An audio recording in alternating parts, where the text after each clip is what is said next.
ప్రియమైనటువంటి వారలారా, మరి ఈ రెండవ దినపు రెండవ కూటము అనగా ఇది మూడవది ప్రారంభింపబడిన దగ్గర నుండి మీరు శ్రద్ధతో ఈ స్థలమునకు వచ్చుట, ఆరాధనలో, పాటలలో, మరి క్విజ్ కార్యక్రమంలో మీరు పాలు పంపులు పొందడం చాలా సంతోషాన్ని ఇస్తుంది. దేవుడు మీ హృదయాలను ఉజ్జీవింప చేయుచున్నాడని నమ్ముచూ ఉన్నాం. ఒక క్రమబద్ధముగా దేవుని వాక్యమును బోధించేటువంటి అవకాశము మీ పాస్టర్ గారే ఇచ్చారు.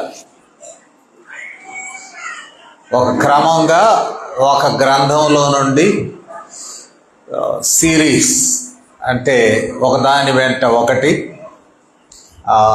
6 కూటములలో దేవుని వాక్యం అందించుటకు పాస్టర్ గారే నాకు తెలియజేశాడు, ఈ రీతిగా బాగుంటుందండి అని. అందుకనే అపోస్తలుల కార్యముల గ్రంథాన్ని ఎంపిక చేసుకొని మొదటి దినమందు ఆదేశము, ఆరోహణం. ఏమిటి ఆదేశము? నాకు సాక్షులయ్యుండుడి.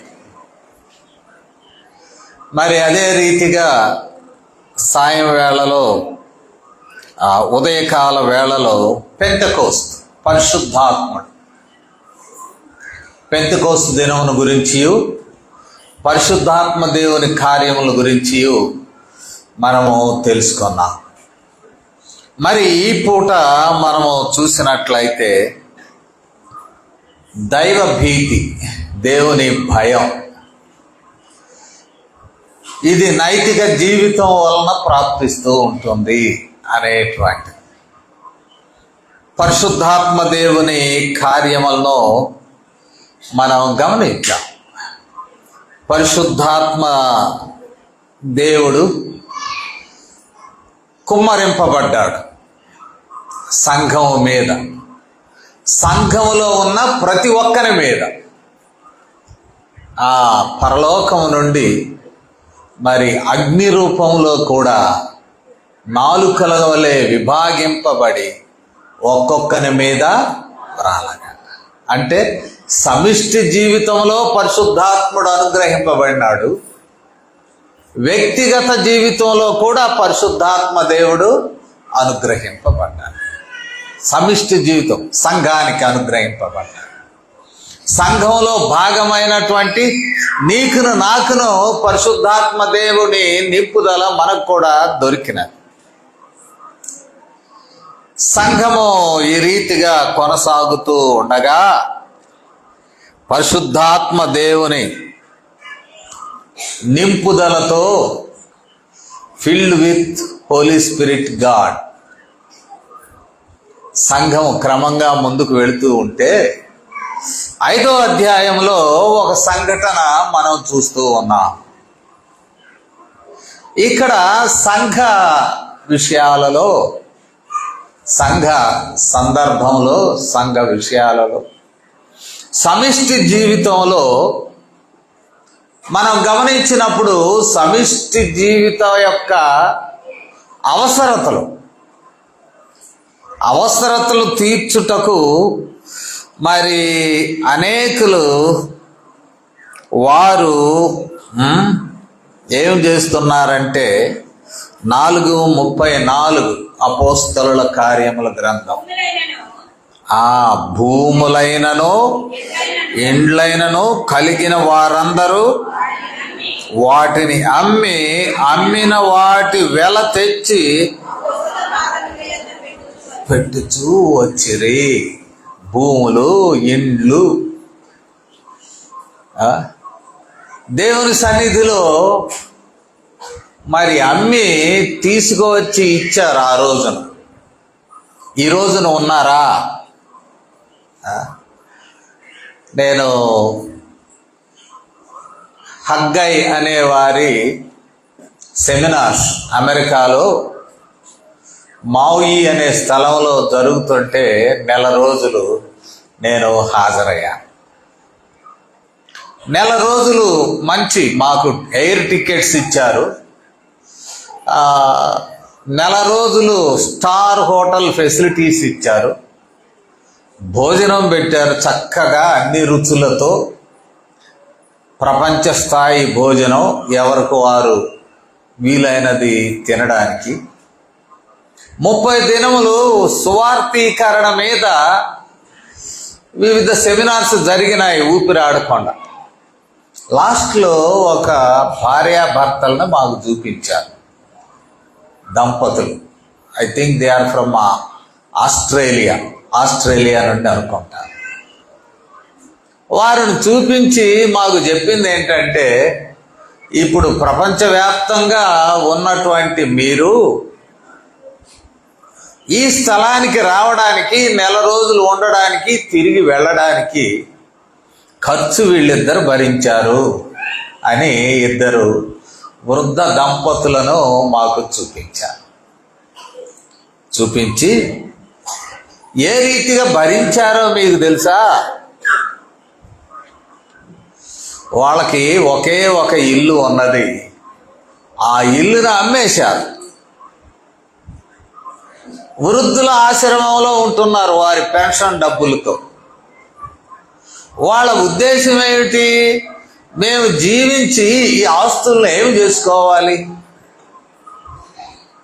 దీనివలన ఇదిగో ఇన్ని దేశముల వారు సువార్త ప్రకటన కొరకు శిక్షణ పొందుతూ ఉన్నారు.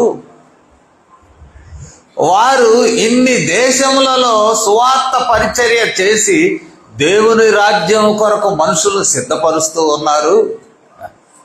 అంతకు మించినటువంటి మరి భాగ్యం ఏమున్నది అని ఉన్న ఇల్లు అమ్మి వృద్ధుల ఆశ్రమంలో వారి పెన్షన్తో ఫీజు కట్టుకుంటూ జీవించడానికి మొదలుపెట్టి ఆ సొమ్ముతో మాకు ఇంత పెద్ద ఖర్చును భరించారు. నాకు అనిపించింది, ఆ దినంలో తమ ఇండ్లను భూములను అమ్మి అపోస్తుల పాదముల యొద్ద పెట్టారు అని అంటే, అపోస్తలులు భూ దిగంతాల వరకు వెళ్ళాలి. ఆ రోజున కూడా స్వార్థ వ్యాప్తి జరగాలి. ముందుగా వారిలో ఆత్మిక ఎదుగుదల కావాలి. సంఘంలో ముందు యెరూషలేములో జరిగించమన్నాడు పరిచర్య, సాక్ష్యం ఇవ్వమన్నాడు యెరూషలేము. యెరూషలేములో ఉన్న సంఘానికి అక్కర్లు ఉన్నాయి. ఎట్లాగూ? ఇదిగో మేము భూమిని అమ్మి ఇస్తున్నామండి, మేము ఇళ్లను అమ్మి ఇస్తున్నామండి. ఇక్కడే 4వ అధ్యాయంలో మనం చూసినట్లయితే బర్నబా 36వ వచనము 4:36, కుప్రలో పుట్టిన లేవీయుడగు యోసేపు అను ఒకడుండెను. ఇతనికి అపోస్తలులు హెచ్చరిక పుత్రుడను అర్థమిచ్చు బర్నబా అను పేరు. ఇతడు భూమి గలవాడయ్యుండి అమ్మి దాని వెల తెచ్చి అపోస్తలుల పాదముల యొద్ద పెట్టాడు. Very good role model. ఒక కేసు, పర్టికులర్ కేస్ ఎవరు చేశారో అని. మరొక పర్టికులర్ కేస్ 5వ అధ్యాయంలో మొదలై, ఇక్కడ 5వ అధ్యాయములో మొదటి వచనం చూసినట్లయితే, అననీయ అను ఒక మనుషుడు భార్య అయిన సప్పీరాతో ఏకమై పొలము అమ్మెను. జాగ్రత్తగా విందాం. బర్నబా ఒకడే అమ్మేశాడు. ఫ్యామిలీ ఇన్వాల్వ్మెంట్ లేదు. కుటుంబం యొక్క ఏమంటాం, కుటుంబం యొక్క పార్టిసిపేషన్ లేదు.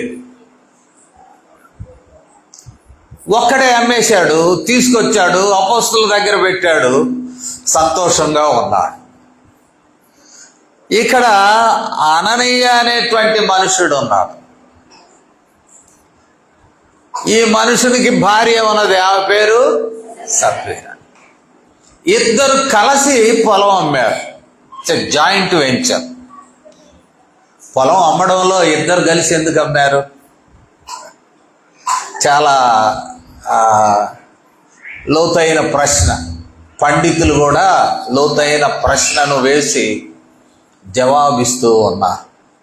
ఆ దినములలో యూదుల కుటుంబాలలో పెళ్లి చేసుకునేటప్పుడు భర్త భార్యకు కొంత ఆస్తి వ్రాసి ఇస్తారు. ఆ ఆస్తి ఆమెకు ఎప్పుడు ప్రాప్తిస్తుందంటే ఈయన దాటిపోయాక. ఎందుకంటే ఈ రోజుల్లో కూడా పెళ్ళిళ్ళు చేసుకునేటప్పుడు మా అమ్మాయికి సెక్యూరిటీ ఏంటి అని అడిగేవాళ్ళు ఉన్నారు. కొంతమంది ఏమో మాకు కట్నం ఏంటి అనేవాళ్ళు ఉన్నారు. మా అమ్మాయికి సెక్యూరిటీ మీ ఇంటికి పంపిస్తున్నాం కాబట్టి మా అమ్మాయికి ఏంటి? ఇది అసలైన ప్రశ్నే మరి. ఎందుకంటే తల్లిదండ్రులు ప్రేమగా పెంచి పెద్ద చేసి చదివించి కొన్నిసార్లు ఉద్యోగం ఇప్పించి ఇంకొకరింటికి అప్పచెబుతున్నాం. మరి ఆమెకు మీ ఇంటిలో భద్రత ఏంటి? ఏమిస్తావు ఆమెకు? హక్కు, ఆస్తి హక్కు. ఇల్లు రాసిస్తావా? పొలం రాసిస్తావా? యూదుల్లో ఈ అలవాటు ఉన్నది. వాళ్ళ ఇష్టం అయితే వ్రాసి ఇయ్యవచ్చును, ఇష్టమైతే వ్రాసి ఇయ్యవచ్చు. ఈ పరంపరలో బహుశా సప్పీరాకు కూడా కెతూబా అంటారు. ఆడవాళ్ళకి ఇచ్చే ప్రాపర్టీ, సతీమణికి ఇచ్చే ప్రాపర్టీని గ్రీక్ భాషలో కెతూబా. ఆమెకు కూడా ఆ ప్రాపర్టీలో భాగస్వామ్యం ఉంటుంది. ఈ ప్రాపర్టీలో భాగస్వామ్యం ఉన్నందువలన మరి ఆ ప్రాపర్టీని అమ్మాలంటే ఆమె కూడా సంతకం పెట్టాలి. అంతే కదా, కుటుంబ వ్యవహారం అదే. ఏదైనా మరి మనం అమ్మకాలు చేస్తూ ఉన్నప్పుడు కొనేవాడు ఏం చేస్తాడంటే, ఇక్కడ 2 సాక్షులు కావాలండి, ఒకటి మీ భార్య సంతకం, ఒకటి మీ కొడుకు సంతకం పెట్టిమంటారు. ఎందుకంటే అడ్డం తిరిగితే వాళ్ళే, ఆయనకి హక్కు లేదు అమ్మడానికి, మేము లేకుండా అని అంటారని ఆ మాట అంటారు. అంతే కదా. ఇప్పుడు సప్పీరాను కాన్ఫిడెన్స్లోకి వలసి వచ్చింది. అప్పుడు వారిద్దరు కలిసి, ఎందుకంటే ఆమె ప్రాపర్టీ కూడా ఇన్వాల్వ్ అయి ఉన్నది కాబట్టి, ఇది అజంప్షన్, ఇక్కడ వివరించకపోయినా పండితుల ఊహ ఏమిటి అంటే, కెతూబా అనేటువంటి ఆ ఆచారంలో ఈమెకు కూడా పార్ట్నర్షిప్ ఉండి ఉంటుంది. లేకపోతే యూదుల్లో పురుషుడే ఆస్తికి వారసుడు, కొడుకులకు కూడా లేదు. ఒక తండ్రికి 2 కొడుకులుంటే చిన్నవాడు ఇప్పుడే పంచమంటాడు. అది పెద్ద నేరంగా భావించబడుతుంది. తండ్రి చనిపోయే వరకు బిడ్డలకి అవకాశం లేదు, భార్యకి అవకాశం. అది యూదీయ సాంప్రదాయం. సరే, ఏది ఏమైనా ఆ జాయింట్ ప్రాపర్టీలో ఈమె కూడా భాగస్వామ్యం అయి ఉండవచ్చు. అందుకనే ఇద్దరు ఏమని ఉన్నది, ఇద్దరు ఏకమై పొలము, భార్యాభర్తలు ఇద్దరు ఏకమై. ఈ భార్యాభర్తలు ఎక్కడ వాళ్ళు? ఎవడెవడో అమ్ముకుంటాడు, మనకేం పని?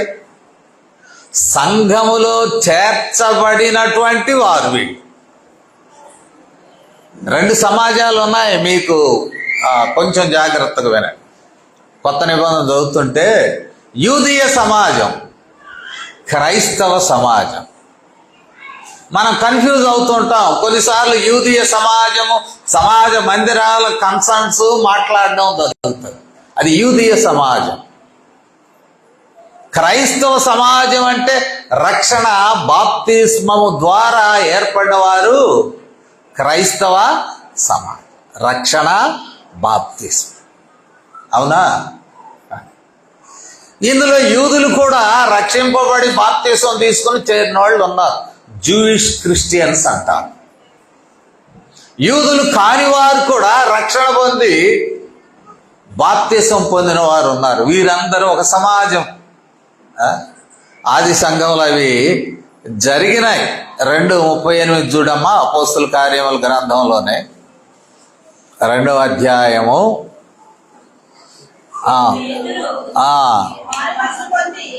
ఏమంటున్నాడు? పేతురు చెప్తున్నాడు అన్నమాట.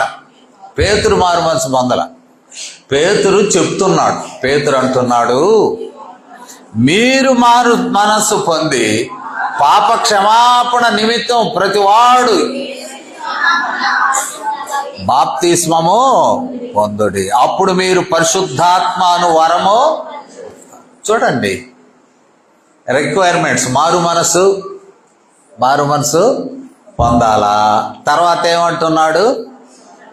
పాప క్షమాపణ నిమిత్తము యేసుక్రీస్తు నామములో 2. మూడోది ఏమంటున్నాడు? పరిశుద్ధాత్మ దేవుని కాలం ఇది. దీనిలో ఏమీ రెండవ మాట లేదు. స్పిరిట్ ఆఫ్ గాడ్, ప్రభు వచ్చేంత వరకు పరిశుద్ధాత్మ దేవుడే సంఘమునకు తోడుగా ఉన్నాడు, సంఘములో ఉన్నాడు, లేక విశ్వాసిలో ఉంటున్నాడు, విశ్వాసితో ఉంటున్నాడు. కాబట్టి పరిశుద్ధాత్మను పొందుడి. ఈ రిక్వైర్మెంట్స్ లో పేతురు చెప్పాడు, ఈ కమ్యూనిటీలో, ఈ సమాజంలో మీరు చేర్చబడాలంటే మారు మనసు పొందాల. యూదుడైనా గ్రీసు దేశస్థుడైనా, యూదుడైనా అన్యుడైనా సరే మారు మనస్సు పొందాలి. పాప క్షమాపణ, తదనంతరం బాప్తిస్మము.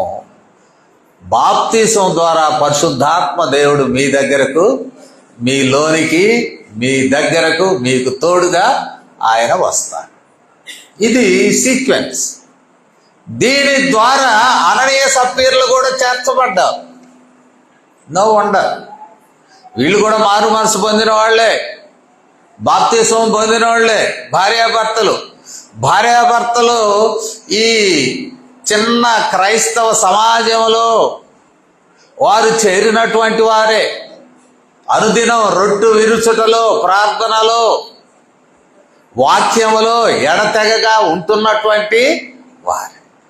కాబట్టి వాళ్ళు వారి ధర్మం ప్రకారము వారిద్దరు అన్నారు, ఒప్పందం చేసుకున్నారు, మా ఆస్తి కూడా అమ్ముతున్నాం, సంఘానికి మేము ఇస్తున్నాం. అంతే కదా, ఇద్దరు కలిసి ఒప్పందం చేసుకున్నారు, కంబైన్. మీరు చాలా ప్రార్థనలు వింటున్నాం, మీరు చేసే మైక్లో చేస్తున్నారుగా. ప్రతి ప్రార్థనలో పాస్టర్ గారి పెళ్లి గురించి ప్రస్తావిస్తున్నారు, అవునా? అయితే యోగ్యురాలైన భార్య కొరకు ప్రార్థన చేయండి. పాస్టర్ అంటే పాస్టర్ గారిని ఎత్తి పట్టుకోవాలి, దిగజార్చకూడదు. అది కీలకం. విశ్వాసి జీవితంలో కూడా అంతే. విశ్వాసి సతీమణి విశ్వాసమును పోగొట్టుకొననీయకూడదు, బలపరచాలి. విశ్వాసమును బలపరచాలి. అలాంటి భాగస్వాములు సంఘములో, సంఘ జీవితంలో ప్రతి పురుషునికి అవసరమై ఉన్నారు. For every being. ఇక్కడ మనం చూసినప్పుడు అననీయ పాపం ఒప్పందం చేసుకున్నాడు. ఒప్పందంలో ఆయన భార్యని భాగము చేసుకున్నాడు. ఇద్దరు ఏకమై కంబైన్డ్ జాయింట్ వెంచర్ అమ్మారు. పైన 4వ అధ్యాయంలో బర్నబా ఒక్కడే అమ్మాడు, అవును కదా, ఇంకేం లేదు. అమ్మటం, ఆ మూట కట్టుకొచ్చి అపోస్తల పాదం దగ్గర పెట్టాడు. ఈయనకు భార్య ఉన్నది, ఆమె ఈయనలో భాగస్వామి. ఇద్దరు సరే సరే అనుకున్నారు, ఇద్దరు కలిసి అమ్మారు. అమ్మటం వరకు బాగానే ఉంది, మంచి రేట్లు అమ్ముంటారు, ఇద్దరు కలిశారు కాబట్టి. చాలా సార్లు పొలాలకు అడ్వాన్సులు కూడా ఇస్తుంటారు. అడ్వాన్స్ అమౌంట్ 4 లక్షలండి ఎకరం. ఇదిగో 50,000 అడ్వాన్స్ పెట్టుకో. అమ్మినాడు వారానికి వస్తాడు. సార్, ఇంట్లో నా భార్య ఒప్పుకోవట్లేదండి, బావిలో పడి చస్తానంటుందండి, ఇది అమ్మితే నీ అడ్వాన్స్ నువ్వు తీసుకోండి, ఎందుకంటే అవతల 5 లక్షలు ఇస్తానన్నాడు ఎవడు. వాడు చెప్పే మాట ఏంటంటే, చాలా కేసులు చూశాను నేను, నా భార్య ఒప్పుకోవట్లేదండి, చస్తానంటుందండి, వాళ్ళ ఊరు వెళ్ళిపోతానంటుందండి, నేనేం చేశాను సార్, నీ అడ్వాన్స్ నువ్వు తీసుకో, ఈ రేటుకి నేను ఇయ్యలేను, ఇంట్లో రోజు గొడవలు అవుతున్నాయండి. మరి వాడు అడ్వాన్స్ తీసుకునేటప్పుడు ఈ మైండ్ ఏడకపోతుంది అంటే, సాకులు ఏమిటంటే ఇంట్లో వాళ్ళ పేర్లు సాకులు చెబుతూ ఉంటారు ఈ డీల్స్లో. ఇక్కడ మనం చూసినప్పుడు అననీయ సప్పీరా కలిసి డీల్ కుదుర్చుకున్నారు, అమ్మేశారు. ఒప్పందం సంగతి అపోస్తలులకి సంఘానికి తెలుసు. ఫలాని పొలం అమ్మి మేము సంఘ సేవకు ఇస్తాం అని వారు ఒప్పందము చేసుకున్నారు.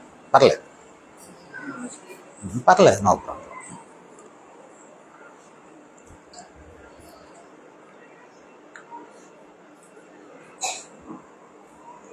థ్యాంక్ యూ అయ్యగారు.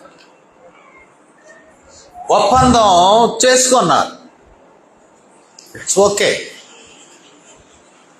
దేవునికి ఒప్పందం చేసుకుంటే, ఒప్పందం చేసుకున్నాక అది దేవునిదే. మీ హృదయాల్లో కానీ, హృదయం వెలుపట మాటల్లో కానీ, హృదయంలో అనుకున్నా కూడా ఒప్పందం చేసుకున్నాక ఎవరికి చెందుతుంది? దేవునికి. నీ సొమ్ము కాదు. ఇక కొంతమంది ఒప్పందాలు చేసుకునే వాళ్ళలో, అయ్యా ప్రభువా మగపిల్లాడిని ఇస్తే నీ సేవకి ఇస్తానయ్యా అంటాడు. ఆ మాట అన్నావా,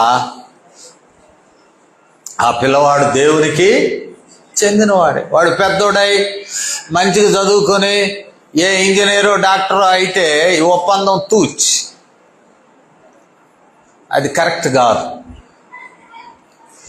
నీవు సొమ్మునైనా మరొకటైనా దేవుని కొరకు, ఇది దైవ అర్పితం, దేవునికి అర్పిస్తూ ఉన్నాను అనే మాట అన్నాక ఆ సొమ్ము ఎవరిది? సొమ్ములో కొంచెం నొక్కేసావనుకో, ఎవరు సొమ్ము తీసుకుంటున్నావు నువ్వు? అది జ్ఞానం ఉండాలి. దేవునికి ఒప్పందం చేసుకున్నాక ఆ సొమ్ము నీ హృదయంలో ఒప్పందం చేసుకున్నావు అనుకోండి. ఒకవేళ ఇంతమంది 10 మందిలో చెప్పలేదు, నీ హృదయంలో ఒప్పందం చేసుకుంటే హృదయం తెలిసి ఎరిగిన వాడు దేవుడే. ఆ క్షణమే ఆ సొమ్ము దైవ అర్పితం, దేవునికి ఇచ్చేసాం, నీది కాదు.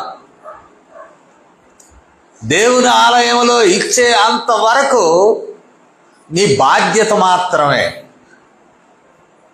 నీకు దాని మీద పెత్తనం చేసి కొంచెం తీసుకున్నావు అనుకో, గుడిలో దొంగతనం చేస్తే ఎట్లా ఉంటుందో అదే ఇది కూడా. గుడిలో ఉన్న ఒక వస్తువును దొంగతనంగా దూరి ఎత్తుకుని వెళ్ళావనుకో, ఎంత తీవ్రమైన విషయమో. దేవునికి ఒప్పందం చేసుకున్నాక దైవార్పితమైనటువంటి అది నీది కాదు, దాన్ని తీసుకోవడంలో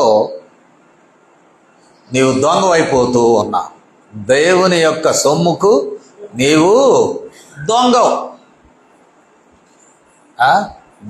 అర్థమైందా ఈ విషయం? అర్థమైందా? ఇది దేవునిది అన్నాక అది దేవుని సొమ్మే. దానిలో కొంచెం నొక్కేద్దాం అనుకుంటే, ఈ జేబులో పెట్టుకుందాం కష్ట అనుకుంటే, దేవునికి చెందిన సొమ్ములో నేను దొంగలం, మనం దొంగలం. ఇక్కడ అదే జరిగింది. వాళ్ళు ఏం చేశారు? కొంత వారు దాచుకున్నారు. మరి ఏమేమన్నా ప్రభావం చూపిందేమో, మన ఇద్దరు ప్రాపర్టీ కదా, నీది అరెకరా నాది అరెకరా, నా అరెకరా డబ్బులు ఆడబెట్టి మిగతా తీసుకుపోవయ్యా అన్నదేమో అనుమానం. అనుమానం. స్త్రీలు త్యాగానికి వస్తారు. ఇంకా రెండవది ఏంటి, త్యాగాన్ని నియంత్రించడానికి కూడా వస్తారు. ఒకవేళ పురుషుడు అబ్బా ఈ మేక పిల్లని దేవునికి ఇస్తాడు, ఆగవయ్యా ఏం తొందరపడతావు, ఇప్పుడు రేట్లు ఎట్టున్నాయి అనుకున్నావు అని వెనక్కి లాగేవాళ్ళు కూడా ఉన్నారు. బహుశా సప్పీరా ఆ కేటగిరీ ఏమో. మొత్తం తీసుకెళ్ళిస్తావా, మొత్తం దేవునికేనా, కొంచెం ఆగు, అందులో నా సొమ్ము కూడా ఉందిగా, నోరు మూయి అన్నాడు అనుకో, ఏంది నీ బెదిరింపు, నా సొమ్ము కూడా అందులో ఉంది కదా, నా ప్రాపర్టీ కూడా ఉంది కదా.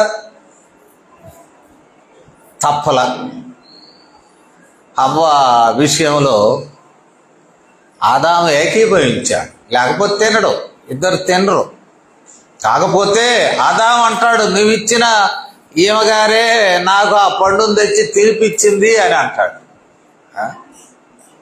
కానీ ఆమె ప్రేరేపిస్తే ఈసారి తినాలనా, అవసరం లేదు కదా, లొంగిపోయాడు,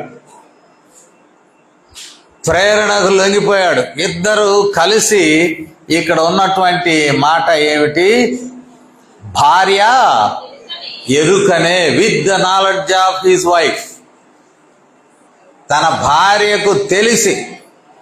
పాపం అననీయ ఒక్కడిగా ఏ పని చేయలేదు, భార్య ప్రేరేపితం, భార్యకు తెలిసేటట్లే, ఇగో డబ్బులు తీశాను, ఇదిగో ఇక్కడ పెడుతున్నాను, ఇదిగో. భార్య ప్రేరేపితం. ఇద్దరు కలిసి ఎరుకనే వారు తీసుకున్నారు. దేవునికి అర్పితమైనది, with his wife's full knowledge ఈ పని చేశారు. అంటే భార్యకి హక్కు ఉన్నది, ఏకమై అమ్మారు, ఆస్తిలో వాటా ఉంటుంది. గమనించారా ఈ విషయాలు, అననీయ సప్పీరా విషయం, దానిని దొంగిలించారు. అది ఇక్కడ జరిగినటువంటి విషయం. ఇక్కడ జరిగినటువంటి విషయాన్ని మనము గమనించినట్లయితే,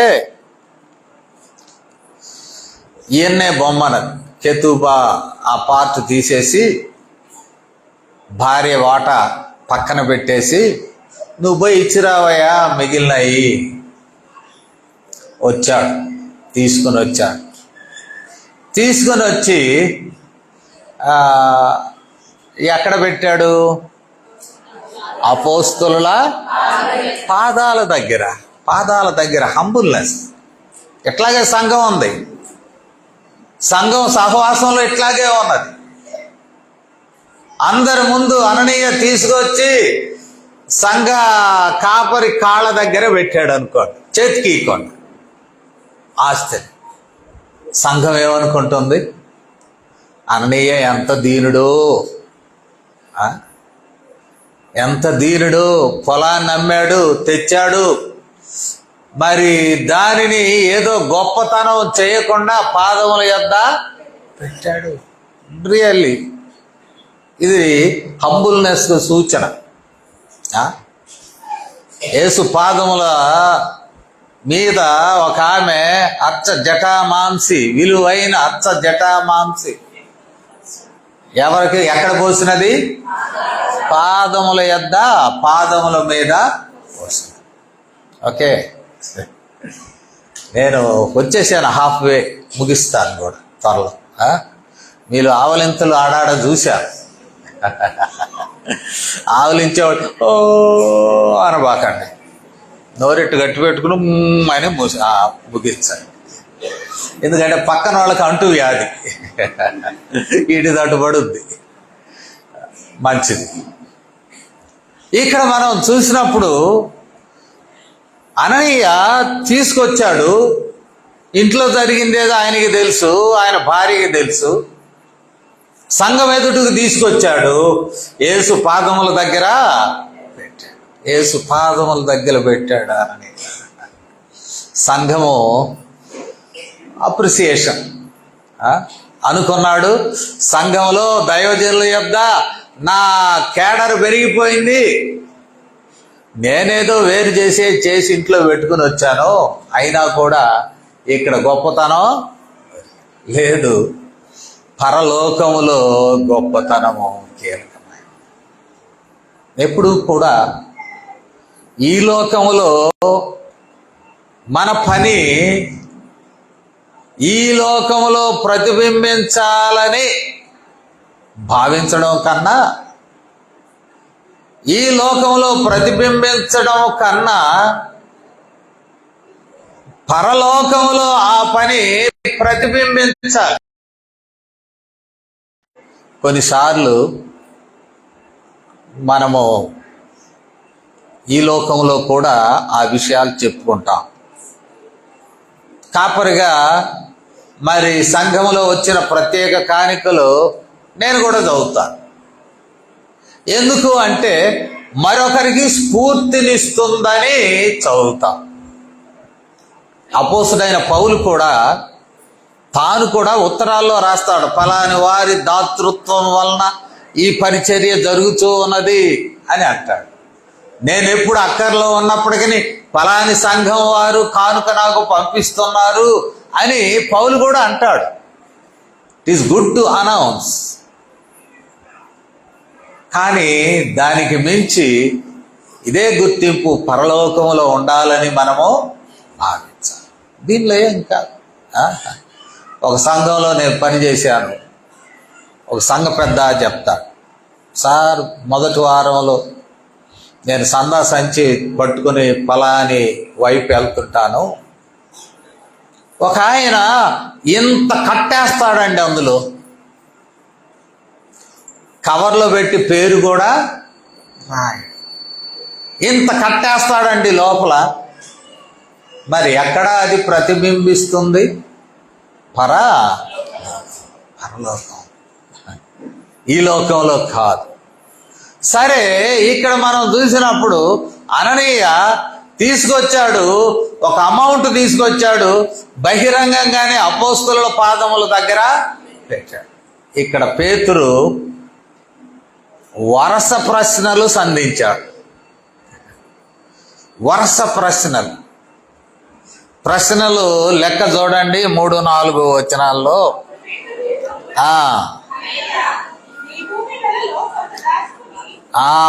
నీ భూమి వెలలో కొంత దాచుకొని పరిశుద్ధాత్మను మోసపుచ్చుటకు సాతాను ఎందుకు నీ హృదయమును ప్రేరేపించెను? అది నీ యొద్ద ఉన్నప్పుడు నీదే కదా, అమ్మిన పిమ్మట అది నీ వశమై ఎందుకు ఈ సంగతి నీ హృదయంలో ఉద్దేశించుకున్నావు? నీవు మనుషులతో కాదు. వరుస ప్రశ్నలు. పేతురు ఎన్ని ప్రశ్నలు వేశాడో, ఈ ప్రశ్నలు సూటిగా ఉన్న ప్రశ్న. అననీయ ఇక నో రెస్పాన్స్ కదా. అక్కడే పేతురు కాళ్ళు పట్టుకొని, ఎట్ట కాళ్ళ దగ్గర పెట్టావుగా కానుక. పేతురు కాళ్ళు పట్టుకొని, అయ్యా పొరపాటు అయిందయ్యా, నేను తెలిసి చేశానయ్యా, కుటుంబంలో మేమిద్దరం తెలిసి ఈ కార్యం చేశాం, పొరపాటైనది క్షమించు అంటే అది ఎట్లా ఉండేదో దేవుని పక్షము. కానీ ఆ అవకాశము లేని ప్రశ్నలు చకచకా వేశాడు. So no place for repentance. తప్పు చేశాడు, అయా తప్పు చేశాను అనడానికి ఎక్కడ అవకాశం లేదు. టు కన్ఫెస్, దానిని ఒప్పుకోవడానికి ఎక్కడ అవకాశం లేదు. పూర్తిగా ప్రశ్నలతో నింపివేసినాడు. ఈ ప్రశ్నల్లోనే జవాబులు కూడా ఉన్నాయి. అంటాడు పేతురు, ఎందుకు నీ హృదయమును సాతాను ప్రేరేపించెను? ఇంగ్లీష్ బైబిల్లో చూసినట్లయితే ఇదే విషయము ఏమని ఉంటుందంటే, నీ హృదయమును సాతానుతో నింపుకొన్నావు. How you filled your heart with Satan. మనం ఉదయకాలం మధ్యాహ్నం చెప్పుకున్నాం, అందరి మీద పరిశుద్ధాత్మ కృమ్మరింపబడ్డాడు. ఇక్కడ అననీయ విషయంలో ఏమైనది? పేతురు అంటున్నాడు, నీ హృదయం సాతాను నింపేశాడు, నీ హృదయంలో సాతానును నింపుకున్నావు. అది ఒరిజినల్ మీనింగ్, ప్రేరేపితం కన్నా. పరిశుద్ధాత్ముడు ఉండవలసిన హృదయంలో సాతాన్ని ఎందుకు నింపుకున్నావు? ఈవెన్ టుడే మనం కూడా అదే వ్యవహారం. సంఘంలో ఉండగా యాజ్ కార్పొరేట్ బాడీ, ఉమ్మడి సమాజముగా మన హృదయాలు మన మీదకి పరిశుద్ధాత్మ దేవుడు కుమ్మరించబడ్డాడు. అది వ్యక్తిగతముగా మనందరి హృదయాల్లో పరిశుద్ధాత్మ దేవుడు కుమ్మరించబడ్డాడు. అననీయ, నీ హృదయంలో సాతానుని ఎందుకు నింపుకున్నావు? తెలుగులో ప్రేరేపిత, ఒరిజినల్ లాంగ్వేజ్లో ఫిల్డ్ విత్. హృదయాన్ని సాతానుడితో నింపుకున్నాడు. హృదయాన్ని పరిశుద్ధాత్మలో నింపబడుటకు పెంతెకోస్తు ఒక మంచి సాధనం అయితే, ఆ దినమున పరిశుద్ధాత్మతో నింపబడినటువంటి అననీయ సప్పీరలు వారి హృదయాలు ఎవరితో నింపుకున్నారు? That is the crime. అది నేరం. ఈ డబ్బులు మ్యాటర్ కాదు. అయ్యో కాసిన డబ్బుల కోసం చంపేశారా మనిషిని అంట, అది కాదు. దేవుని మోసగించడం. నీవు డెలిబరేట్ అటెంప్ట్. సాతానుడు ఎప్పుడూ కూడా మంచి ప్లాన్తో ఒక మనిషిని నాశనం చేస్తాడు. ఇక్కడ అంటున్నటువంటి మాట, నీ హృదయంలో 4వ వచనంలో ఏమంటాడు? నీ హృదయములో ఉద్దేశించుకున్నావు. నువ్వు ప్లాన్ వేసావు కదా, ఏదోనండి నేను శోధనలో పడిపోయానండి, ఇదొక సాగు చెప్తంట. You have deliberately attempted. ఏది కారణం ఏంటి? నీ హృదయాన్ని సాతాను నింపడానికి నీవు అవకాశం ఇచ్చావు. సాతానుడు ఒకసారి కాపురం చేసిపోయినాడు, కొంతకాలం అటు ఇటు తిరిగి ఖాళీగా ఉండడం చూస్తాడంట. దేవుని ఆత్మ లేకుండా ఖాళీగా ఉండడం చూస్తాడంట. చూసి ఏం చేస్తాడు సాతానుడు?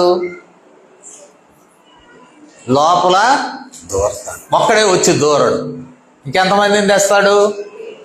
7గురిని. ఎందుకు? ఖాళీగా ఉన్నది. నీ హృదయాన్ని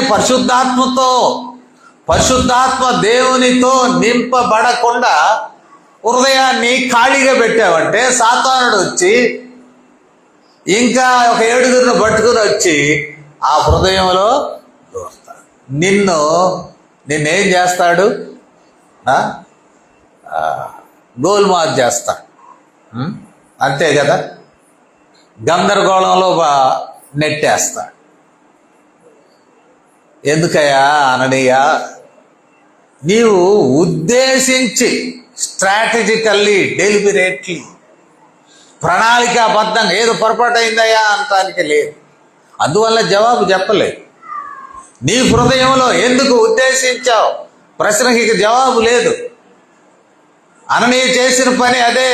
ఆయన భార్య ఇద్దరు కలిసి మనసు కలిపి హృదయంలో చేసినటువంటి పరిశుద్ధాత్మ దేవుని నింపుదల కలిగిన హృదయాల్లో దురాత్మతో తమ హృదయాలను నింపుకొని వారు చేసినటువంటి పని. అదే ఇక్కడ మనం చూసాం. ఇక్కడ ఏమి అవకాశమో ఇవ్వలేదు. దేనికి? పశ్చాత్తాపపడ్డానికి, పాపం ఒప్పుకోవడానికి ఏమి అవకాశమో ఇవ్వలేదు. నీ హృదయాన్ని మరి సాతానుడితో ఎందుకు నింపుకున్నావు? ఎందుకు ఈ రీతిగా ప్రేరేపితం అయ్యావు? మరి భార్యాభర్తలు పాపంలో ఒకటయ్యారు. దేవునికి అర్పితం అన్న పరిశుద్ధ పదార్థములను, పరిశుద్ధ సొమ్మును, ద్రవ్యమును ఇద్దరు కలిసి ఆ తప్పు, ఆ పాపము చేశారు. మరి సంఘము ఏకాత్మతో ఉన్నది కదా, ఒకే ఆత్మతో సంఘము ఐక్యతతో ఉన్నది కదా. ఇందాక కూడా నేను చెప్పాను, ఇన్ని భాషలు మాట్లాడే వాళ్ళని ఐక్యతలోనికి తీసుకొచ్చింది కదా సంఘం.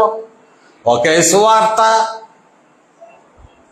ఒకే రక్షణ, ఒకే యేసు, ఒకే శిలువ కార్యము, ఒకటే పునరుద్ధానము, ఒకటే ఆరోహణము, మరలా రాకడ కూడా ఒకటే. రోజుకు ఒక చోటకి రాడు ప్రపంచం. సంఘం అనేటువంటిది ఐక్యతకు సంబంధించి. భార్యాభర్తలు తప్పు చేయడంలో ఐక్యం అయ్యారు, సంఘంలో ఐక్యం దెబ్బతీసావు కదా.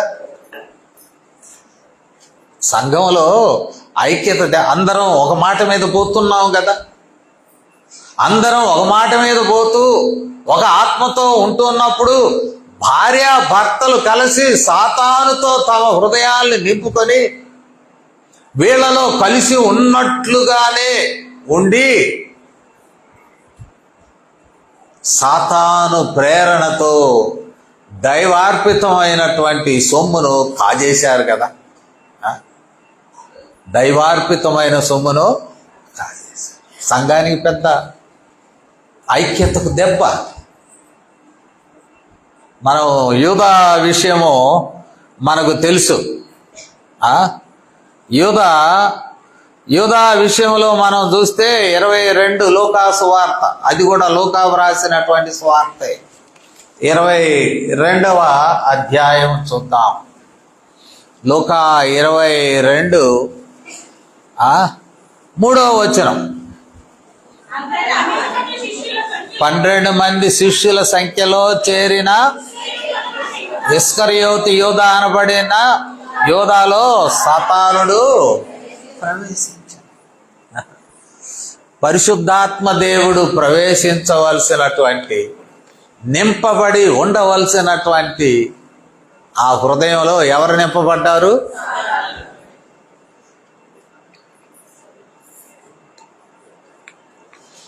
ఎట్లయినది? గందరగోళము అయినది. యూదా జీవితాన్ని మనం చూసినట్లయితే చాలా గందరగోళం అయిపోయినది. యూదా సాతాను ప్రవేశించడం వల్ల యేసును అమ్మేశాడు. అమ్మకాలు కొనుగోళ్లు 2 చోట్ల జరిగినాయి. అననీయ సప్పీరేమో అమ్మారు. దేవుని యొక్క ఆ ఒప్పందపు కానుకలో నుంచి కొంత తీసి దాచుకున్నారు. యూదా ఏం చేశాడు? యేసునే అమ్మేసి హృదయంలో సాతాను నింపబడడం వలన భూమిని కొన్నాడు. మిగిలించుకుని భూమిని కొన్నాడు. ఒకసారి మనం చూసినట్లయితే మొదటి అధ్యాయం అపోస్తుల కార్యం, భూమిని కొనే విషయం 18వ వచనంలో చూడ. ఈ యూదా ద్రోహం వలన సంపాదించిన రూకల్నిచ్చి ఒక పొలము కొనేను. అనుభవించాడా?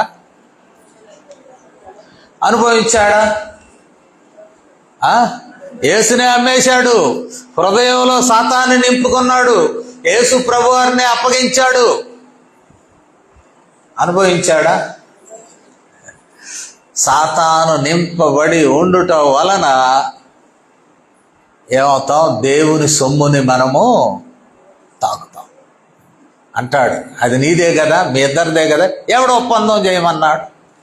ఎవరు ప్రత్యేకపరచమన్నారు దేవుని కొరకని? మీ దగ్గర ఉంటే అది మీదే కదా. ఎందుకు తొందరపడి ఒప్పందం చేశారు? ఒప్పందం చేశాక దొంగిలించారు. ఆ సొమ్ము మీ దగ్గర ఉన్నప్పుడు మీదే కదా. పేతురు సూటి ప్రశ్నలు. నేటి దినాల్లో ఇవే సమస్యలు కదా. మన ఆస్తులు పెంచుకోవడానికి దేవుని ఆస్తులు అమ్మేస్తున్నారు ఎవ్రీవే. నేను ఏ సంఘాన్ని నేను దోషిగా ఎత్తి చూపడం లేదు. అన్ని చోట్ల ఉన్నటువంటి ఫినామినా అదే. దేవుని యొక్క దేవుని కొరకు ఏర్పరచబడిన ఆస్తిని మనం వెళ్ళి అమ్ముకొని, నాటి దినాల్లో మిషనరీలు వారు ఎంతో కష్టపడి ఈ దేశానికి వచ్చి విమానాలు లేని టైంలో ఓడల్లో నెలల తరబడి ప్రయాణం చేసి ఈ దేశంలో తమ బిడ్డలను పోగొట్టుకొని ఏ జబ్బు వచ్చినా తిరిగి వెళ్ళేటువంటి అవకాశం లేని పరిస్థితుల్లో నెలల తరబడి ప్రయాణం చేయవలసిన పరిస్థితులలో సంఘం బలపడాలని వారు అక్కడ సంఘాల్లో కొంత వసూలు చేసి, ప్రకటించి వసూలు చేసి ఇక్కడ ఆస్తులు సంపాదిస్తే ఏమవుతుంది? మీకు తెలియదు గ్రామీణ పరిస్థితుల్లో ఉన్నవాడు. అది అన్ని బ్యాప్టిస్టులు 2 ఉన్నాయి, లూథరన్లు కూడా 2 బలమైనవి ఉన్నాయి. మరి దక్షిణ ఇండియా సంఘం ఒకవైపు ఉంది, దానిలో కూడా ఇలాంటి అలవాట్లు కనపడుతున్నాయి. మెథడిస్టుల్లో కూడా ఇలాంటి అన్నిట్లో కామన్ ఫినామినా. సాతానుడు వారి హృదయాల్లో దూరుతున్నాడు. పవిత్రమైనది, పరిశుద్ధమైనది, ప్రత్యేకింపబడినది, ప్రతిష్ఠింపబడినది, దాని జోలి పోతున్నారు. ఇది న్యాయం కాదు కదా. చెప్పేవాళ్ళు లేరు. పెళ్లి చేసుకున్నా ఈయన దేవుని ఆస్తి బాగా కొట్టేస్తాడని ఇష్టపడి చేసుకునే వాళ్ళు ఉన్నారు. పెళ్లి చేసుకుంటే అయ్యా ఇది మనకి ధర్మం కాదయ్యా, మనకి మన బిడ్డలకి క్షేమము కాదయ్యా అని చెప్పుకోవాల్సిన బాధ్యత భార్య మీద ఉంటుంది. ఇది మనకు న్యాయం కాదయ్యా, ధర్మం కాదయ్యా. కొన్ని కుటుంబాల్లో అలాంటి భార్య సలహా మేరకే కుటుంబాలు బాగుపడుతున్నాయి. కొన్ని కుటుంబాలు నాశనం అవుతూ ఉన్నాయి. ఎందుకంటే ఇద్దరు ఏకీభవించారు కానీ సంఘ ఐక్యతను పాడు చేస్తున్నారు. సంఘం అంతా పరిశుద్ధాత్మ దేవునితో నింపబడి ఉంటే సాతానుడికి తనను తాను అప్పగించుకొని సంఘములో ఉన్నటువంటి ద స్పిరిట్ ఆఫ్ ఆనెస్టీ, యథార్థత, బర్నబా కూడా యథార్థంగా తెచ్చి ఆడబెట్టాడు. అనేకులు యథార్థంగా తెచ్చి ఆడబెడుతున్నారు. వీరిద్దరూ భార్యాభర్తలు కలిసి యథార్థను పోగొట్టుకుంటే సంఘము కూడా నెమ్మదిగా అల్లవాడు చూడు బయటికేమో అందరి ముందు ఒప్పుకున్నాడు, కాస్త నొక్కి పెట్టెలో పెట్టుకున్నాడు, మనం కూడా ఆ పని చేద్దాం. అందరి ముందు ఒప్పందం చేస్తేనేమో అబ్బో మనకు గౌరవము, ప్రతిష్టలు, మనం ఒక పక్క లాగేద్దాం. ఎవరిది లాగుతావు? దైవార్పితమైనది, దేవుని సొమ్మది, దేవుని కొరకు అనే మాట నీవు ఎప్పుడైతే హృదయంలో అంటావో ఆ మరుక్షణం నీది కాదు, అది దేవునిది. దేవుని యొక్క సొమ్మును నీవు దొంగిలించకూడదు. జాగ్రత్తగా వినండి. ఇద్దరు ఏకీభవించారు, భార్యాభర్తలు. ఒకరి ఎరుకనే ఒకరు with full knowledge of his wife. ఆమె వారించలేదు, ఆపలేదు. వారిద్దరు కలిసే ఆపరేట్ చేశారు. ప్రియమైనటువంటి వారలారా, మరి దైవార్పితమైన పవిత్రమైన సొమ్మును కాజేస్తే చాలా ఇబ్బందిగా ఉన్నది. ఇది పేతురుకి ఎట్లా తెలుసు? పేతురుకి ఎట్లా తెలుసు? ఎవడో సాడీలు చెప్పాడా? పేతురు గారి దగ్గరకు వచ్చాయా, మా పక్కింటోడు ఇంత కమ్మాడు, వాడు కాస్త దాచుకొని కాస్త తెస్తాడు, 5 లక్షలకి అమ్మాడు, 1 లక్ష నొక్కేశాడు, 4 లక్షలు తెచ్చి నీ కాడ పెడతాడు చూడు నేను చెప్పానని ఎవడన్నా సాడీలు చెప్పాడా పేతురుకి? పరిశుద్ధాత్మ దేవుడు విచక్షణ జ్ఞానం కూడా ఇస్తారు. యేసు ప్రభువారు కూడా అనేక పర్యాయాలు ఎదుటివారి హృదయాన్ని పరిశోధించి మాట్లాడేవాడు యేసు ప్రభువారు. ఇక్కడ మనం చూసినట్లయితే పేతురు కూడా హృదయాన్ని పరిశీలించినట్లే మాట్లాడాడు. అది పరిశుద్ధాత్ముడు ఇచ్చేటువంటి విచక్షణ జ్ఞానం. దైవజనులకు పరిశుద్ధాత్ముడు ఇచ్చేటువంటి విచక్షణ జ్ఞానం అని మనము తెలుసుకొనవలసి ఉన్నది. విచక్షణ జ్ఞానముతో ఈ పని చేయడం మనం చూస్తున్నాం. అయితే ఇప్పుడు మోసం ఎవరికి జరిగినది? ఎవరిని చీట్ చేశాడు? దేవుడు అనగా ఏ దేవుడు వారితో ఉన్నాడు ఇప్పుడు? ఎస్, ఎగ్జాక్ట్లీ అదే కదా. పెంతెకోస్తు దినమందు యేసు ప్రభువారే తండ్రికి ప్రార్థించి ఆత్మను సంఘం మీద కుమ్మరించాడు.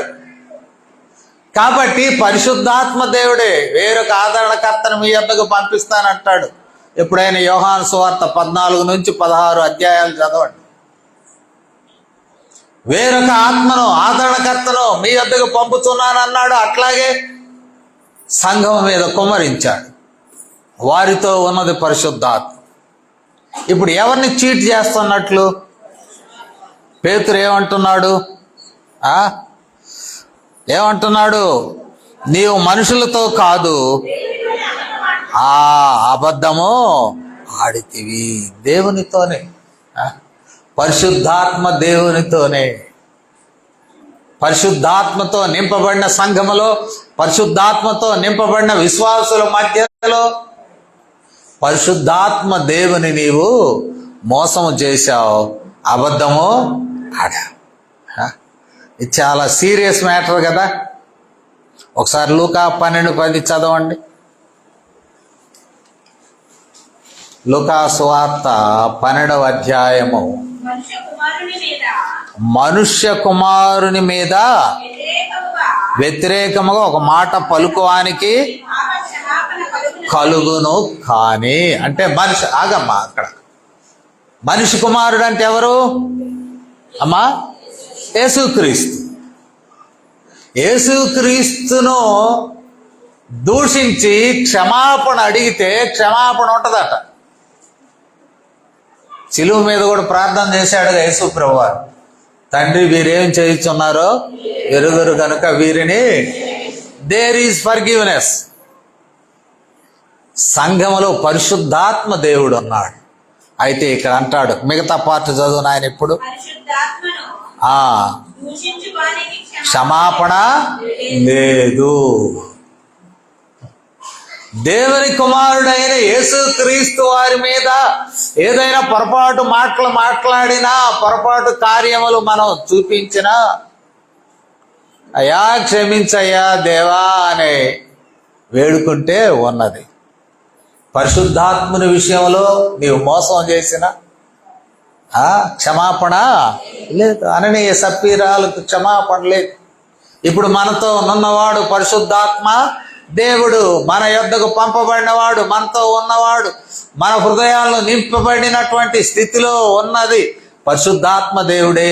సంఘమునకు కూడా పరిశుద్ధాత్మ దేవుడే నింపబడి ఉండడం మనము చూస్తూ ఉన్నాం. అట్టి పరిశుద్ధాత్మ దేవుడు మోసగింపాలని ప్రయత్నిస్తే ఎవరు ప్రయత్నాన్ని ప్రోత్సహిస్తున్నారు? సాతాను ఆత్మ. Spirit of Saturn. హృదయంలో దేవుని ఆత్మ ఫుల్గా నింపబడి ఉండాల్సి ఉంటే ఈ హృదయాన్ని నీవు ఖాళీ చేసి సాతానుడే వచ్చి దూరతాడు. నువ్వేం పిలవనక్కర్లే, రాయా సాతానుడా నా హృదయం ఖాళీగా ఉందయ్యా, నా హృదయంలోకి దూరయ్యా అని నువ్వు చెప్పనక్కరా. ఎప్పుడైతే దేవుని ఆత్మ నీ హృదయం నుండి దూరమగునో వాడు మళ్ళీ వస్తాడంట, 7 నేర్చుకుని వస్తాడంట. సాతానుడు నిన్ను త్రిప్పివేస్తాడు, మోసగిస్తాడు, దేవుని ఆత్మకు వ్యతిరేకముగా నిన్ను మార్చేస్తాడు. అదే జరిగినది ఈ స్థలంలో మనం చూసినప్పుడు. సాతానుడు దేన్ని ఆసరగా తీసుకున్నాడు? Human greed. గ్రీడ్ అంటే గ్రీడ్, ధనాశ. గ్రీడ్ అనగా ఏంటి? ధనాశ. రక్షణ లేనప్పుడు, దేవుని ఆత్మ హృదయంలో నింపబడినప్పుడు ఏ ఆశ వస్తుంది? ధనాశ. ఎప్పుడు కూడా డబ్బు అవసరమే మనందరికి. డబ్బు మనకు బానిస కావాలి. డబ్బుకు నీవు బానిస కాకూడదు. నిన్ను ఆడిస్తుంది, దేవునికి వ్యతిరేకంగా మార్చేస్తుంది. ధనము దేవుని యొక్క ఆత్మకు వ్యతిరేకముగా ఆ గ్రీడ్, ధనాశ అనేటువంటి ఆ ఖాళీని చూసుకొని సాతానుడు దూరతాడు. దేవుని ఆత్మకు వ్యతిరేకముగా మనలను ప్రేరేపణ చేస్తాడు. దేవుని ఆత్మ మనుషులను ఏం చేసినది? ఉన్నాయి, అమ్మేసేయండి అయ్యా, దేవునికి ఇవ్వండి.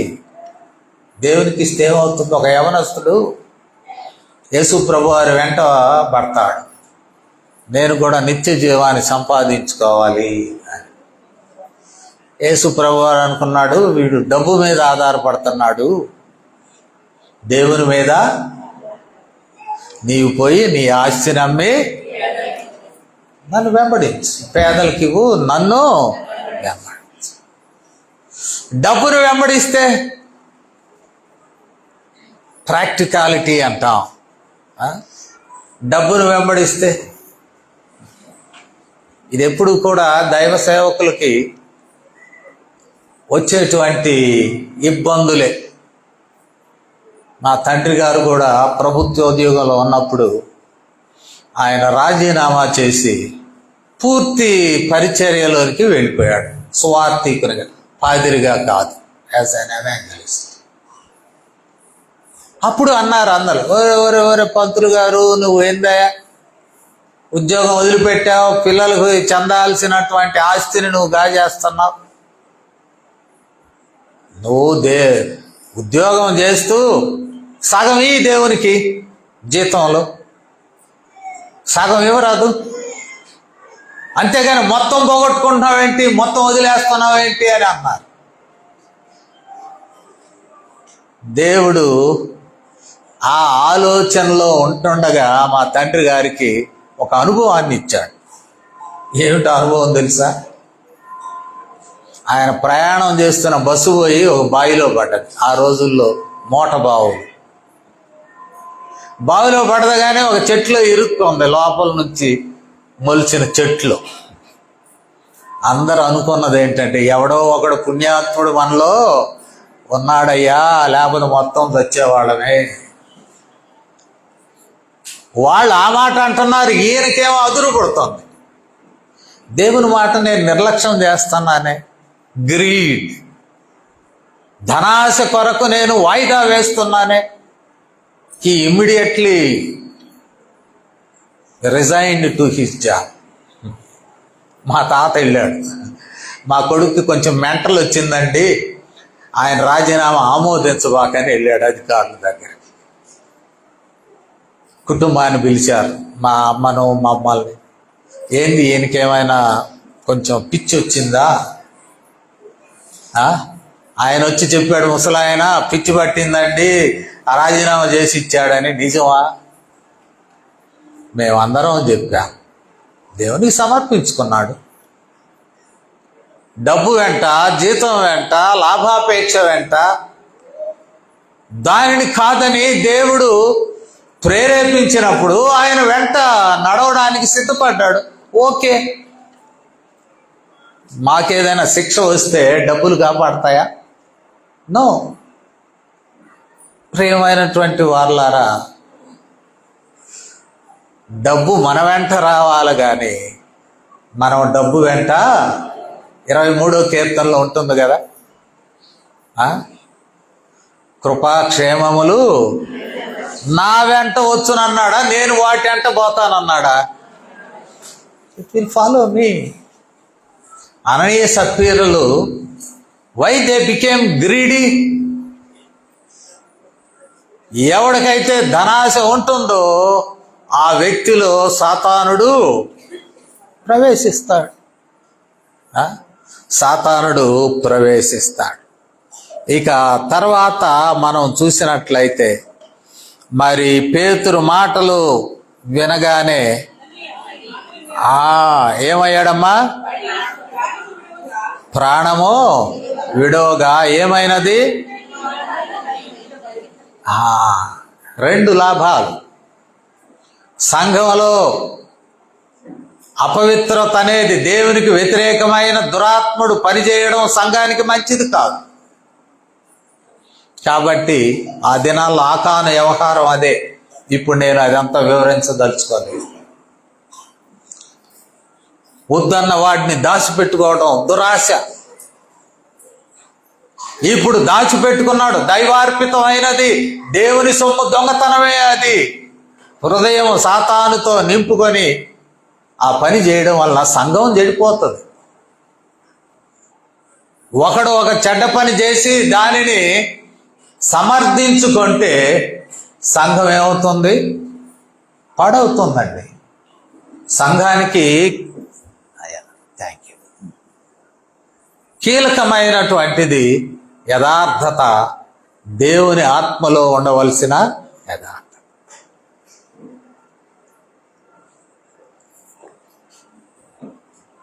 క్విక్లీ డైడ్, చాలా త్వరగా చనిపోయాడు. చనిపోతే ఏమైనది? సంఘానికి ఏమొచ్చింది? భయం వచ్చింది. అంతకుముందు 4:33లో ఏమని ఉన్నది చూడండి. ఇదిగాక అపోస్తలులు బహుబలముగా యేసు పునరుద్ధానమును గురించి సాక్ష్యం ఇచ్చిరి, దైవ కృప అందరి యందు అధికముగా. దేవుని ఆత్మకు భయపడి జీవిస్తూ ఉంటే దేవుని కృప బాగా అభివృద్ధి వారి మధ్య చెందిన. దేవుని ఆత్మ కాకుండా సాతాను ఆత్మతో నింపబడినప్పుడు ఏమైనది? భయం. భయం భయం. ఇది కూడా చాలా జాగ్రత్తగా మనం చూసుకోవాలి. దేవుని కృప మనలో విస్తరించబడాలి. అధికముగా ఉండెను, అందరి యందు అధికముగా ఉండెను. ఇప్పుడు ఏమైంది? సాతానుడు ఒకళ్ళలో దూరి వాడిని గాజేసినప్పుడు భయము 2 సార్లు ఉంటుంది. భయం అనేటువంటి మాట ఆమె చనిపోయినప్పుడు కూడా ఉంటుంది కదా. సంఘం అంతా 11వ వచనం కూడా చూడండి. అట్లాగే సంఘమంతటికి ఈ సంగతులు వినిన వారికి అందరికి మిక్కుల భయము కలిగెను. మిక్కుల భయము కలిగెను. ఆ లోపు ఆవిడ గారు వచ్చారు, సమాధి చేసి వచ్చారు. సమాధి చేశారో లేదో, పాతి పెట్టారు. చాలా త్వరగా అయినది, క్విక్ బరియల్. మరి బరియల్ అంటే మరి మనం నేటి దినము లేక యూదులు నాటి దినములు జరిగించినటువంటి ఒక ప్రత్యేక కార్యక్రమం ఏమి కాదేమో. అటు పోయారు, గుంట తీసి పెట్టేసి వచ్చేసారేమో, పాతి పెట్టిరి. ఈలోపు ఈవిడ గారు వచ్చారు. ఈవిడ గారు వస్తే మరలా ఇవే ప్రశ్నలు సూటిగా అడిగారు. అంటే there was an opportunity to confess the same sin. అమ్మా, ఇంతకే అమ్మారా? పేతురు, మీరు ఆ భూమిని ఇంతకే అమ్మారా? అంటే ఆమెకు ఒక ఆపర్చునిటీ వచ్చింది కదా, కాదయ్యా మేము కొంచెం దాచుకున్నాం, సాతానుని మోసం చేశాడు. కానీ ఆమె ఏమన్నది? డెలిబరేట్లీ, ఖచ్చితంగా చెప్పి ఇంతకేనండి. అంటే ఒక అబద్ధం ఆడడానికి, ఒక మోసం చేయడానికి, సాతాను చేతులు ఇమిడిపోవడానికి ఇద్దరు ఏకమయ్యారు. ఏకత్వం అనేది పరిశుద్ధాత్ముడు ఇచ్చే ఏకత్వం వేరు, సాతానుడిచ్చే ఏకత్వం వేరుగా ఉంటుంది. ఎప్పుడు సాతాను వలలో పడి మోసగాళ్లతో ఏకమై తిరగవద్దు. 9వ వచనంలో ఎందుకు మీరు ఈ పని చేశారు? మీరెందుకు ప్రభు ఆత్మను శోధించుటకు మీరెందుకు ఏకీభవించారు? ఇవే ప్రశ్నలు. ఇంతకే అమ్మారా? ఎందుకు ఏకీభవించారు? Sin directly addressed, encountered. ఎందుకు ఏకీభవించావు? ఒక తప్పు చేయడానికి భార్యాభర్తలు ఎందుకు ఏకీభవించారు? అది దేవుని సన్నిధిలో దేవునికి ఏర్పాటు చేయబడిన ప్రతిష్ఠితమైన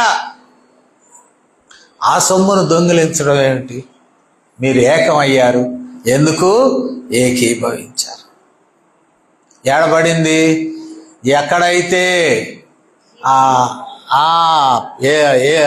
పేతురు పాదముల దగ్గర ఎక్కడైతే కానుక పెట్టారో, కానుకలో దొంగిలించి పెట్టారో అక్కడే పడిపోయింది.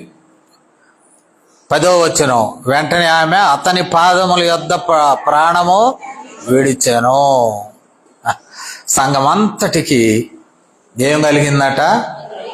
భయం కలిగినట.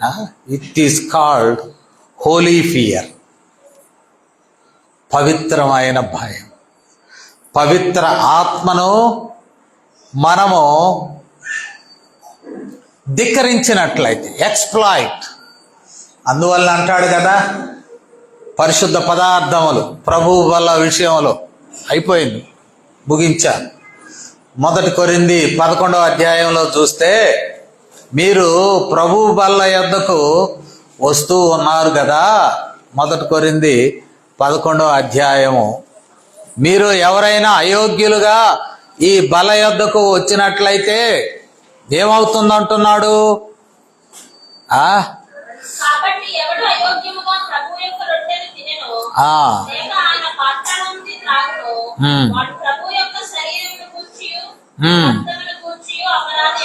కాబట్టి ప్రతి మనుషుడు తను తాను పరీక్షించుకొనవలెను. అలాగు చేసి ఆ రొట్టెను తిని ఆ పాత్రలోనిది ప్రభు శరీరం అని వివేచింపగా తిని త్రాగువాడు తనకు శిక్షా విధి కలుగుటకే తిని త్రాగుచున్నాడు. ఇందువల్లనే మీలో అనేకులు బలహీనులను రోగులనై ఉన్నారు. చాలా మంది నిద్రించుచున్నారు. అంటే దేవుని దగ్గర నటించవద్దు. If your hands are not free. నేను కొత్తగా ఒక చర్చిలో చేరా. అప్పుడే నా వేదాంత విద్య ముగించుకొని ఒక చర్చిలో చేరా. ఒక ఆయన అన్నాడు, సార్ ప్రభువు వాళ్ళ దగ్గరికి వెళ్ళాలంటే ఏంటి అర్హతలేంటి అన్నాడు. వాళ్ళ ఇంటికి విజిట్కి వెళ్ళాను నేను. అర్హతలు ఏంటంటే, ఈయనేంది నాకు పరీక్ష పెట్టాడు, నేనేం కొత్తగా బైబిల్ కాలేజీ నుంచి వచ్చాను, ఈ పాస్టర్కు తెలియదు అంటాడేమో అనుకున్నా. మీరే చెప్పండి సార్, చిన్నవాడిని, అనుభవం లేనివాడిని, పెద్దలు మీరే చెప్పండి అన్నాడు. 2 పెళ్ళాలోడు బలకాడ నిలబడొచ్చా అన్నాడు. అంటే ఎవరు స్వామి, నీ పక్కన నిలబడ్డేవాడే ఫలానా అన్నాడు. అంటే ఈయనకి ఆయన గిట్టదు, లేకపోతే బాగానే ఉంటుంది ఇద్దరికి. ఆయన ఒక తప్పు చేస్తాడు, ఈయన ఒక తప్పు చేస్తాడు, ఇద్దరు వచ్చి ప్రభు బల దగ్గర నిలబడతారు. వాళ్ళిద్దరు గిట్టటం వల్ల. కాబట్టి నా ద్వారా ఆయనను తొలగించాలని ఆయన ప్లాన్. అది అర్థమైంది. వాస్తవంగా అది తప్పు, ఆయన చెప్పింది కరెక్ట్. కానీ అయ్యా పెద్ద ఆయన, మీరు ఓట్లు వేసి ఆయన నాడు నిలబెట్టారు కదా, ఆ రోజున మీకు తెలియదా? మీరు ఆయన అన్ని దాచిపెట్టి గెలిపించి బలకాడ నిలబెట్టి ఇవాళ మీకు కుదరకపోతే నన్ను అందులో పావుగా చేసి సార్ బలకాడికి రావద్దండి అని నా చేత అనిపించడానికి నువ్వు ప్రయత్నం చేస్తాను. ముందు నీ పాపం ఒప్పుకో నాయన. నువ్వు ఉన్నావుగా జనరల్ బాడీలో, నువ్వెందుకు ఆ పని చేశావు? నువ్వు ఆ రోజే అభ్యంతరం చెప్పొచ్చు కదా జనరల్ బాడీ, సార్ అభ్యంతరం ఉందని. అట్లా కాదు, ఒకరి తప్పులు ఒకరు అనడం కాదు. నీ తప్పు చెప్పు, నువ్వేం చేసావో చెప్పు. ఒక సమయంలో ఆయన కూడా ఒప్పుకున్నాడు. ఆయన ట్రెజరర్ చేస్తే షుగర్ వచ్చి ఒక కాలు తీసేశారు. ఆయన్ని పలకరించడానికి ఆసుపత్రికి వెళ్ళాం. సార్ కాలు పోయిందండి, తీసేశారు. ప్రార్థన చేస్తాను, మన దేవుడు దయగలిగిన వాడు, మరి నీకు రోగాన్ని తగ్గిస్తాడయ్యా, ఆ గ్యాంగ్రీన్ అనేది అంతటితో కంట్రోల్ అవుతుంది అని అన్నా. లేదు పాస్టర్ గారు, గ్యాంగ్రీన్ది కాదు, పొరపాటు. సంఘంలో కానుకలు తీసుకెళ్ళి బ్యాంకులో వేశాను, బ్యాంకు వాడు వడ్డీ ఇచ్చాడు, వడ్డీ చూపకుండా అసలు మళ్ళీ సంఘానికి అప్పచెప్పాను, వడ్డీ నేను మాయం చేశాను, కాలు పోయింది సార్ అన్నాడు. ఓరే, దేవునికి ప్రతిష్ఠితమైన సొమ్మును నువ్వు కాజేశావు. ఈ సంగతి ఎవడికి తెలియదు. మొదటి ఆదివారం ఎంత, రెండో ఆదివారం ఎంత, నాలుగో ఆదివారం ఎంత, లెక్కలు ఎంత, మొత్తం ఎంత. ఆ రోజుల్లో ఇంత జ్ఞానం లేదు. వడ్డీ ఏమి ఇచ్చింది బ్యాంక్ అని అంటే, కరెంట్ అకౌంట్ అయితే ఇవ్వదు, సేవింగ్స్ అకౌంట్ అయితే ఇస్తుంది. ఆయన సేవింగ్స్ అకౌంట్లో వేసి వడ్డీని వేరు చేశాడట. కాలు తీసేసే టైంలో అదే మనిషి చెప్పాడు, నాది పొరపాటు ఉందండి అంటే ఒప్పుకోండి సార్. పరిశుద్ధాత్మ దేవుడు మీకు అవకాశం ఇస్తే ఒప్పుకోండి. ప్రతిష్ఠితమైన సొమ్మును నేను తాకాను ప్రభువా, ఇది దైవ సంబంధమైనది, నన్ను క్షమించయ్యా. ఒప్పుకున్నా.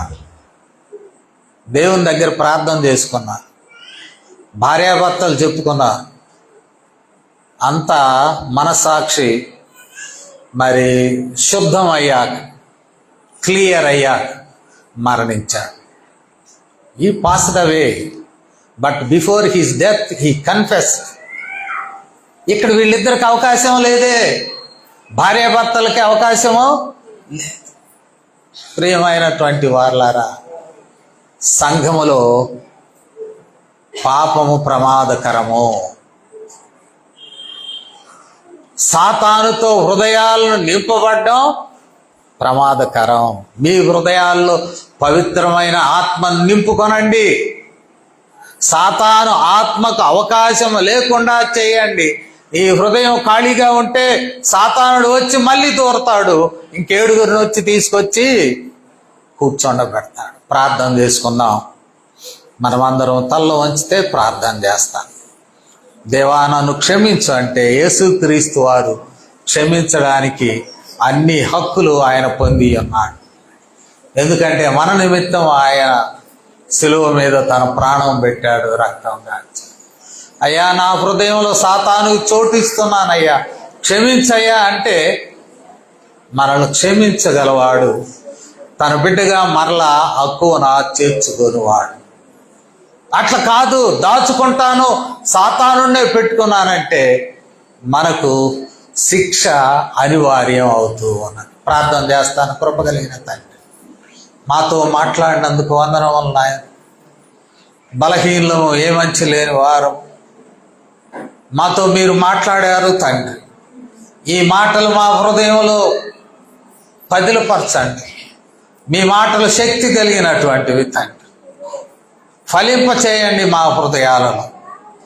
మేమును మా ప్రభువ పరిశుద్ధాత్మ దేవుని మా హృదయంలో నింపుకున్న వారమై సాతానుకు మా హృదయాల్లో చోటు లేకుండా మీ నామమును బట్టి మేము ప్రతిష్ఠింపబడు భాగ్యం ఇమ్మని వినిన మాటలు అన్నీ కూడా మా హృదయాల్లో ఫలింప చేయమని క్రీస్తు వారి నామములో విన్నపాలను వేడుకొంచున్నాము తండ్రి.